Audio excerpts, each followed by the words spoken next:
আজ গোটা চট্টগ্রামে লক্ষ লক্ষ মানুষের জমায়েত, মেবি এটা ৮০ লক্ষের উপরে। গোটা চট্টগ্রামে চতুর্দিকে মানুষ ছড়িয়ে ছিটিয়ে আছে।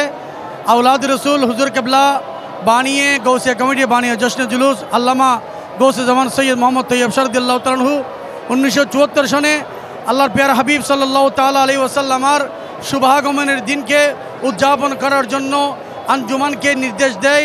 সেই নির্দেশ অনুযায়ী আঞ্জুমান 1974 থেকে যেই জুলুস চালু করেছিল, আজকে দেখতে দেখতে লক্ষ লক্ষ হতে হতে আজকে প্রায় কোটির কাছাকাছি। এই বছর সবাই সম্ভাবনা করতেছে 1 কোটির উপরে যাবে।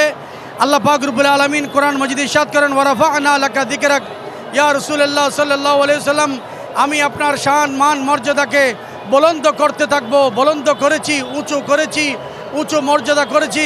আমরা তাই দেখতে পাই পৃথিবীর সমস্ত দেশে, অঞ্চলে, গ্রামে গঞ্জে, মসজিদে, মাদ্রাসায়, মহল্লায়, প্রতিটি গ্রামে গঞ্জে, শহর থেকে একেবারে মফস্বল পর্যন্ত চতুর্দিকে ঈদে মিলাদুন্নবী সাল্লাল্লাহু আলাইহি ওয়াসাল্লাম উদযাপন উপলক্ষে মাহফিল, জুলুস, র্যালি, স্বাগত মিছিল চলছে। আমরা এখানে এসে আমাদের অনেক আশেক বিন্দল আসছে, এখানে আমরা সবাই একত্রিত হয়েছি। আমাদের সবাই আনন্দ ভালো লাগতেছে এবং আমরা অনেক খুশি। এবার আশা করি আমরা ৮০ লক্ষ মানুষের সমাগম হবে। এটা গিনেস বুকে মনে হয় এবার লিখিত আকারে হবে, এটা আমরা আশা করছি।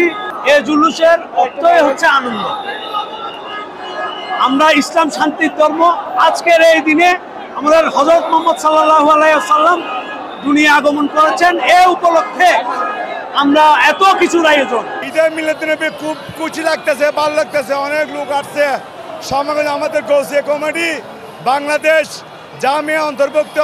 আমরা রসুলের উম্মত এবং আমরা এই ঈদে মিলাদুন্নবী উদযাপনের জন্য আমরা সবাই এসেছি সম্মিলিতভাবে। অনেক খুশি হয়েছি।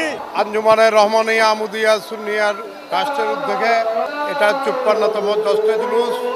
এই জুলুসটার সঠিক ইতিহাস হচ্ছে 1974 সালে আল্লাহ রসুল আবেদকারী সৈয়দ মোহাম্মদ তৈয়ব রহমতুল্লাহর নির্দেশে ওনার প্রধান খলিফা আমার শ্রদ্ধেয় বাবাজান, যার মাজার এখানে সামনে, মোহাম্মদ আল কাদেরের নির্দেশে সাথে 1974 সালে 15 টিকিট পাত থেকে জশ্নে জুলুস ৩০০ মানুষ নিয়ে শুরু হওয়া, এটাই আজ চট্টগ্রাম সহ সারা দেশে বিশ্বের বুকে স্থান পেয়েছে।